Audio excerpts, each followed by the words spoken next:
Assalamualaikum warahmatullahi wabarakatuh. Kembali lagi pada mata kuliah perilaku konsumen untuk persiapan tugas ketiga, ya di mana tugas ketiga ini akan kita bahas terlebih dahulu perihal soalnya. Ya, jadi pada soal perilaku konsumen tugas 3 itu batas akhirnya di tanggal 8 Juni 2026. Sehingga rekan-rekan semua jangan sampai tertinggal atau terlambat. Biasakan H-1 atau H-12 jam mengumpulkan tugasnya. Lalu selanjutnya untuk penamaan file jangan lupa menggunakan kode seperti tersebut. MBS 4317 underscore tugas 3 dan underscore nama mahasiswa.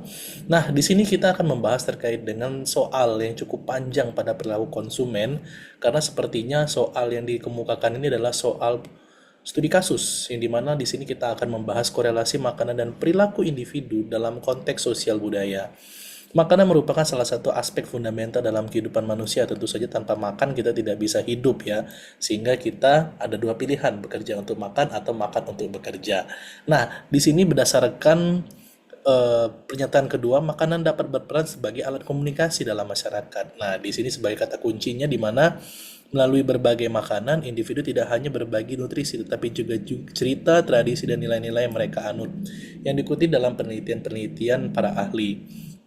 Lalu selanjutnya dijelaskan juga makanan juga memiliki kuatan simbolis yang erat kaitannya dengan identitas. Di sini cukup panjang ya dan kita harus membaca satu persatu dan juga meng-highlight kata-kata kunci. Lalu ketika mengkonsumsi makanan khas dari budaya, individu tidak hanya menikmati rasa tetapi juga merasakan kebanggaan atas identitas tersebut. Dengan kata lain, makanan menjadi alat untuk mengekspresikan diri dan memperkuat rasa kekeluargaan di antara kelompok. Menurut Lupton tahun 1996. Ini cukup komprehensif ya, kita harus membaca dulu sebelum mengemukakan jawaban daripada pertanyaan-pertanyaan. Lalu yang kedua, tidak dimungkin bahwa variasi dalam pilihan makanan sehari-hari juga dapat menciptakan perbedaan dalam perilaku sosial. Nah, di sini dijelaskan kita ada perbedaan perilaku sosial dalam kita menyampaikan suatu jawaban nantinya.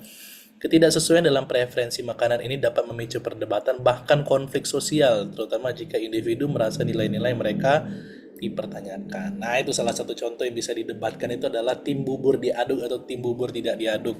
Itulah dinamika dalam makanan ya. Sehingga tidak hanya berkaitan dengan kesehatan pribadi tapi juga mencerminkan nilai-nilai sosial, etika, lingkungan yang lebih luas menurut para ahli tahun 2026. Di sisi lain, perilaku sosial individu dapat mempengaruhi kebiasaan makan mereka. Lingkungan sosial termasuk keluarga, teman, komunitas memiliki peran besar dalam membentuk pola makan sehari-hari. Dikutip dari para ahli di tahun 2009 yakni Sobay dan Bizokni. Misalnya anak-anak tumbuh dalam keluarga menerapkan pola makan sehat dan seimbang, cenderung akan mengadopsi kebiasaan serupa di kemudian hari. Sebaliknya, individu dalam lingkungan sosial mengedepankan makanan cepat saji dan tidak sehat mungkin akan kesulitan untuk mengubah pola makan mereka. Jadi di sini akan dijelaskan ya bagaimana suatu keluarga harus membangun terlebih dahulu kebiasaan-kebiasaannya. Dalam hal ini kita menyadari hubungan timbal balik dalam makanan dan perilaku sosial masing-masing saling memengaruhi dan membentuk satu sama lain. Lalu tren makanan yang berkembang di masyarakat juga menciptakan fenomena sosial yang signifikan. Berbagai makanan internasional muncul, Korea, Jepang, ataupun Barat. Terus juga restoran dan kafe menyajikan hidangan dari berbagai belahan dunia menjadi tempat individu latar belakang sosial yang dapat bertemu dan saling berbagi cita rasa masing-masing. Tidak kalah penting dalam pertimbangan aspek kesehatan dalam hubungan antara makanan dan perilaku sosial juga ada suatu perbedaan. Gerakan hidup sehat mengadopsi konsumsi yang organik juga tentu menjadi gaya hidup yang baru ya. Bebas gula, bebas gluten, rendah gula yang menjadi tren oleh banyak individu saat ini.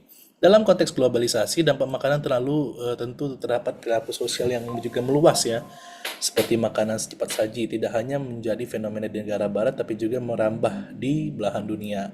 Seperti budaya pesan antar online yang dapat mengurangi kesempatan untuk berkumpul sesuai dengan dinamika saat ini. Sehingga secara keseluruhan korelasi antara makanan sehari-hari dan perilaku sosial individu ya saling berkaitan antara satu sama lain. Nah, sumbernya dari Kementerian Sosial, tentu ini akan menjadi konteks ya dalam pembahasan kita.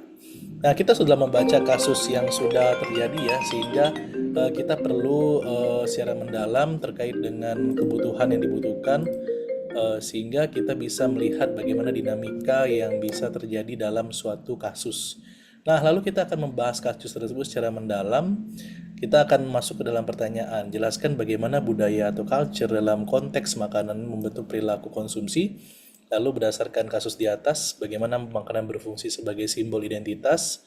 Bagaimana globalisasi dan masuknya makanan asing seperti makanan Korea, Jepang, Barat mempengaruhi dan bagaimana fenomena dan konteks budayanya. Hindari melakukan plagiasi, copy paste, dan melakukan parafrase dalam jawaban. Sehingga kriteria penilaiannya adalah yang pertama kedalaman analisis, kemampuan menghubungkan konsep, kreativitas dalam mengusulkan pemecahan masalah, argumentasi yang kritis dan terstruktur, orisinalitas jawaban. Nah, ini ya salah satu dinamika kita dalam menjawab, ada 4 soal. Nah, di sini akan saya bahas bagaimana caranya bisa mendapatkan skor yang maksimal dalam keempat soal tersebut. Yang pertama, kita harus melakukan analisis budaya dan perilaku konsumen terlebih dahulu. Bagaimana budaya memiliki pengaruh signifikan, tadi ya dijelaskan.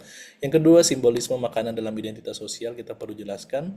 Pengaruh globalisasi dan budaya asing juga perlu kita jelaskan. Dan implikasinya terhadap strategi pemasaran itu merupakan poin penting. Di mana kita menceritakan yang pertama globalisasinya, storytellingnya, dan campaign healthy lifestyle-nya. Semangat harus terkait satu sama lain sehingga mendapatkan nilai 100 dan juga mendapatkan nilai maksimal dalam menjawab sebuah pertanyaan. Demikian yang dapat saya sampaikan. Terima kasih atas perhatian dan kerjasamanya. Sukses selalu dan bisa dapat skor maksimal ya.